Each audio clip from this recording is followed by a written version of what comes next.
আসসালামু আলাইকুম। JR math টিউটোরিয়ালের পক্ষ থেকে আমি রাজ বলছি। আপনাদের সবাইকে আমাদের চ্যানেলে স্বাগতম। বরাবরের মতোই আরও একটি গণিত সমাধান নিয়ে আমি আপনাদের মাঝে উপস্থিত হয়েছি।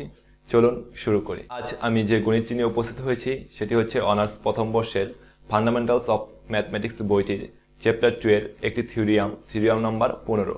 তো বন্ধুরা, আপনাদের সুবিধার জন্য পূর্বের মতো আজকেও আমি দাগটি বোর্ডে তুলে রেখেছি। আপনারা যদি খেয়াল করেন যে যদি এ বি এবং সি যে কোনো একটি সেট হয় তবে দেখাতে হবে যে A union B intersection C equal A union B intersection A union C. সুপ্রিয় বন্ধুরা, এটি দেখাতে হবে, অর্থাৎ আমরা জানি যে এখানে সমতা বিধি আমাদের প্রয়োগ করতে হবে। সমতা বিধিটা কি? যদি এরকম হয় যে এ উপসেট বি এবং বি উপসেট এ হয়, তাহলে আমরা সর্বোপরি লিখতে পারবো যে এ সমান সমান বি। তাহলে বন্ধুরা, আমাদের এই প্রথম অংশটুকু সমান এটার উপসেট বানাতে হবে, আবার এটার উপসেট সমান এটা বানাতে হবে। তাহলে আমরা লিখতে পারবো যে এটা সমান এটা। তাহলে মূলত আমাদের কাজ হচ্ছে এটি। তো বন্ধুরা, সমাধান করার আগে আমরা কিছু কথা বলে নিচ্ছি। আমরা আপনাদের সুবিধার জন্যই এই টিউটোরিয়ালগুলো বানাচ্ছি। আপনারা আমাদের সাপোর্ট বা আমাদের আগ্রহী করার জন্য, এরকম টিউটোরিয়াল বানানোর জন্য অবশ্যই আমাদের চ্যানেলটিকে সাবস্ক্রাইব করবেন এবং পাশে থাকা বেল আইকনটি বাজিয়ে দিবেন, যাতে আমরা ভিডিও আপলোড করার সাথে সাথেই আপনারা ভিডিওগুলো পেয়ে যান। আশা করি আপনারা এই ভিডিওগুলো দেখে অবশ্যই উপকৃত হচ্ছেন এবং অন্যদের উপকৃত করার জন্য অবশ্যই শেয়ার করবেন, তো যাতে তারা উপকৃত হয়। তো সুপ্রিয় বন্ধুরা, এখন আমরা চলে যাচ্ছি মূল অঙ্কে। তো মূল অঙ্ক সমাধান করার জন্য যে আমাদের নিয়মগুলো লাগবে, সেই নিয়মের ভিডিওটি আমরা ইতিমধ্যে আপলোড করে দিয়েছি। সেটার আপনারা চাইলে উপরে থাকা আই বাটনে ক্লিক করেই দেখে নিতে পারেন। তবুও আমি আপনাদের সুবিধার জন্য এই ভিডিওতে সামথিং ভাবে কিছু আলোচনা করছি।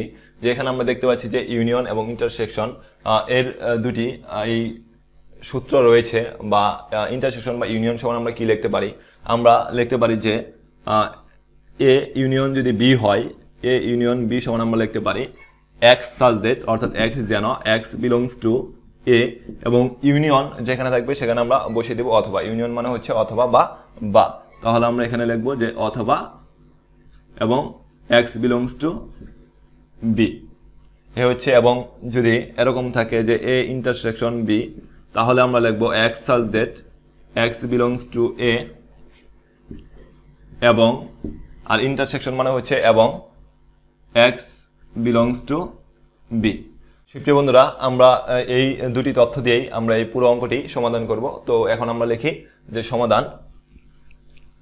তো এটুকু আমরা মুছে নিলাম।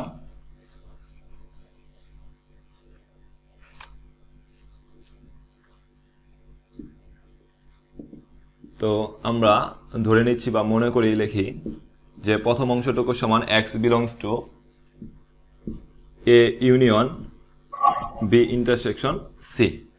তো বন্ধুরা, তাহলে আমরা এই লাইন থেকে কি লিখতে পারি? আমরা একটু আগে যে লিখলাম যে এ ইউনিয়ন বি সমান আমরা কি লিখলাম, যে আমরা জানি এ ইউনিয়ন বি সমান আমরা লিখতে পারি যে এক্স বিলংস টু, ইউনিয়ন মানে হচ্ছে অথবা, এক্স বিলংস টু এ অথবা x belongs to B.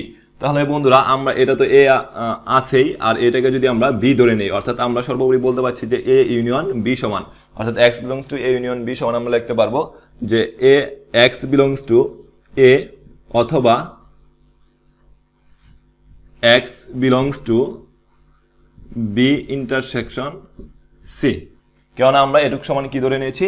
B ধরে নিয়েছি, অঙ্কের সুবিধার জন্য, আপনাদের বোঝানোর সুবিধার জন্য।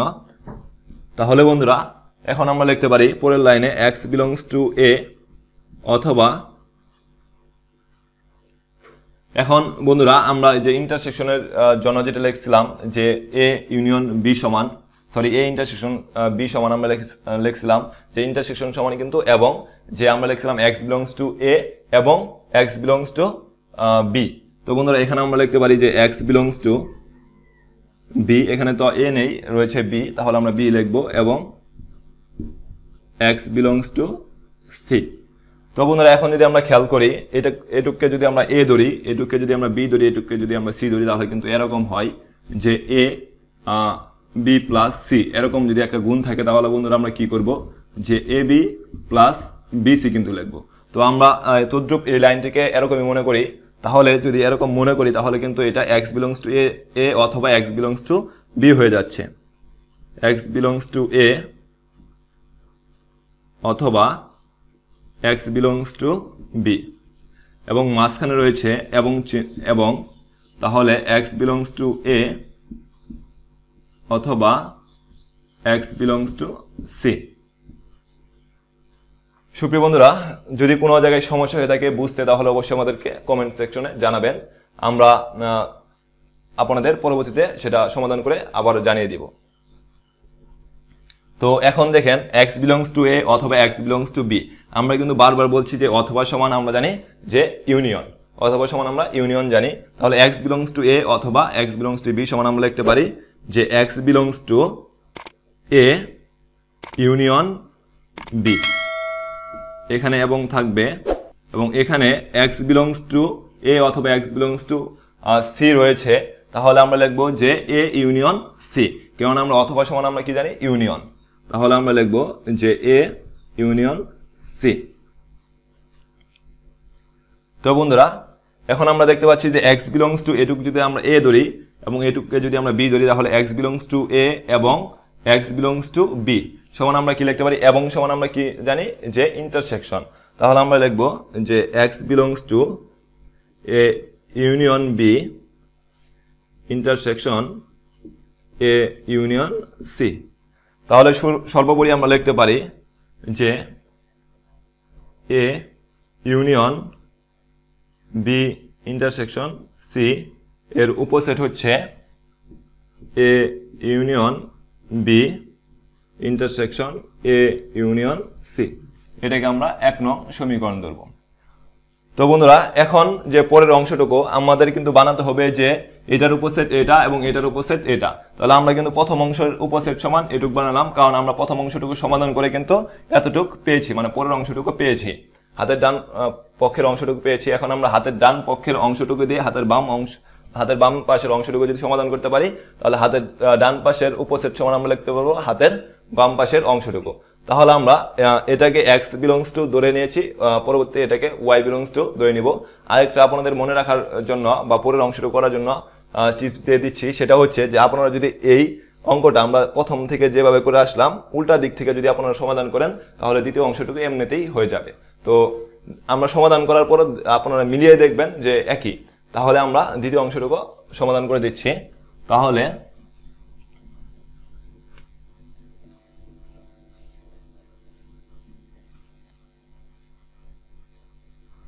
একটু আমরা মুছে নিলাম। তাহলে বন্ধুরা, এখন আবার লিখবো আমরা যে মনে করি y belongs to দ্বিতীয় অংশটুকু অর্থাৎ হাতের ডান পক্ষের অংশটুকু a union b intersection a union c। তো বন্ধুরা, এখন আমরা লিখতে পারি যে আমরা যদি এটুককে a ধরি এবং এটুককে যদি b ধরি, তাহলে a ইন্টারসেকশন b সমান কিন্তু আমরা লিখতে পারি যে y belongs to, যেহেতু আমরা এখানে y সদস্য ধরেছি, তাহলে y belongs to a union b এবং ইন্টারসেকশন মানে আমরা জানি যে এবং এখানে লিখবো যে y belongs to a union c। তাহলে বন্ধুরা, এখন আমরা a ইউনিয়ন b সমান কি লিখতে পারি যে y belongs to যেহেতু রয়েছে, তাহলে y belongs to a অথবা y belongs to b এবং y belongs to a union মানে হচ্ছে অথবা, এবং y belongs to c। তো বন্ধুরা, এখন যদি আমরা উভয় পাশ থেকে y belongs to a common নেই, তাহলে কি হয়, আমরা y belongs to a common নিলাম, অথবা তাহলে থাকে বন্ধুরা y belongs to b এবং y belongs to c, কারণ আমরা y belongs to a common নিয়েছি।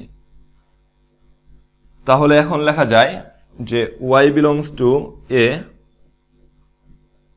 অথবা, এখন y belongs to b এবং y belongs to c সমান আমরা কি লিখতে পারি, এবং সমান আমরা কি জানি যে ইন্টারসেকশন। তাহলে আমরা এখন লিখব যে y belongs to b intersection c। তাহলে সর্বোপরি অথবা সমান আমরা জানি কিন্তু ইউনিয়ন, তাহলে লিখব যে y belongs to a union B intersection C. তো বন্ধুরা আমরা একটু উপরে লিখি, তাহলে আমরা হাতের ডান পাশের টুক থেকে প্রমাণ করলাম কিন্তু হাতের বাম পাশের টুক, অর্থাৎ হাতের ডান পাশের টুকের উপসেট সমান আমরা এখন হাতের বাম পাশের টুক ধরতে পারি। তাহলে সুতরাং আমরা লিখব যে A union B intersection A union C, উপসেট A union B intersection C, এটা হচ্ছে 2 নং সমীকরণ। তাহলে বন্ধুরা এখন আমরা বলেছি যে সমতা বিধি, যে এ উপসেট বি এবং বি উপসেট যদি এ হয় তাহলে আমরা লিখতে পারি যে এ সমান সমান বি, অর্থাৎ সমতা। তাহলে সুতরাং আমরা লিখতে পারি সর্বোপরি, সুতরাং যে 1 ও 2 নং হতে A union B intersection C সমান সমান A union B intersection A union C, প্রমাণিত।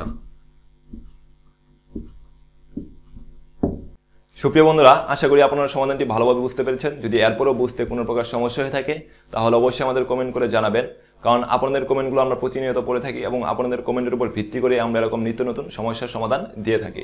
তো আজ এ পর্যন্তই, আল্লাহ হাফেজ।